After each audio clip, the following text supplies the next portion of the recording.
Hello children, welcome to Kids Story World. Today we are going to read The Elves and the Shoemaker. Late one night, a shoemaker sat cutting his leather with a snip, snip, snap, watched by his wife and watched by his cat. "I will see you the shoes tomorrow," the shoemaker said. He went to bed hungry. There was no bread. The cupboard was bare. Nothing there. No supper tonight. In the morning, when he opened his eyes, there on the bench was a big surprise. Someone had stitched the shoes, but who? The shoemaker blinked and scratched his head. "What a teeny tiny stitches," he said. "Who could do a thing like that?" "Not me." Meow, the cat. He sold the shoes for a very good price and bought more leather and meat and rice. They had a good supper that night. Then he cut the leather with a snip, snip, snap. I'm ever so tired," he said to the cat. "I can't stop whining. I will stitch this in the morning. Time for bed." In the morning, when he opened his eyes, there on the bench was a bigger surprise. 4 pairs of shoes had been stitched in the night. What a perfect shoes! The shoemaker blinked and scratched his head. "What teeny tiny stitches," he said.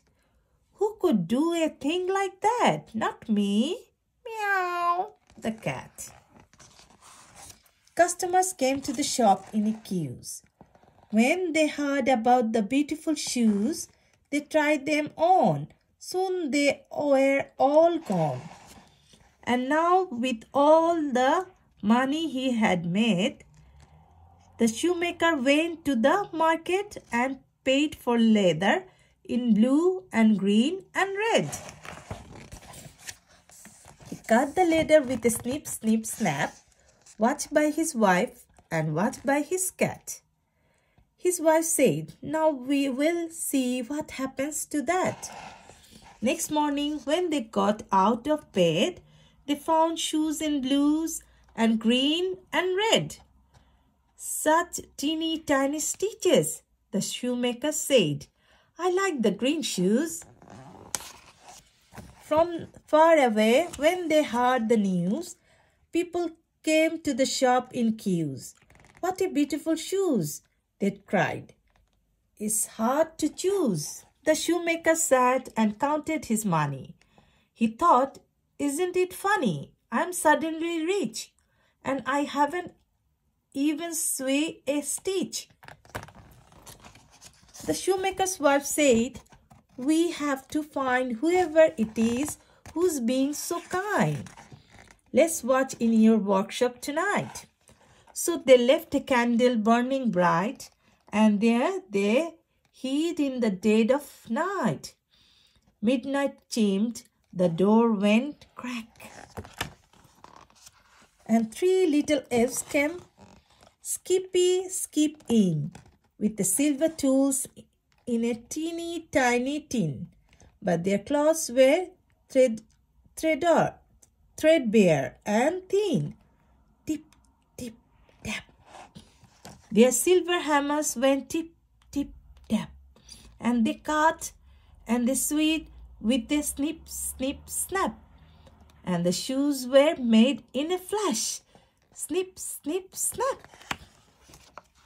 When the elves had left, the shoemaker's wife said, "I have never seen in all my life 3 little elves. So threadbare, I will sew them all new clothes to wear." She sewed a tiny dress and tiny jackets and tiny tartan trousers with pockets, and the shoemaker made tiny beautiful boots. Where is my thimble? The very next night, they left the cloths there on the bench in 3 neat rows. Then they hid themselves to watch for the elves. When the elves found the shoes and the tiny boots, they put them on and danced through the door singing, "Shoes we will make here no more.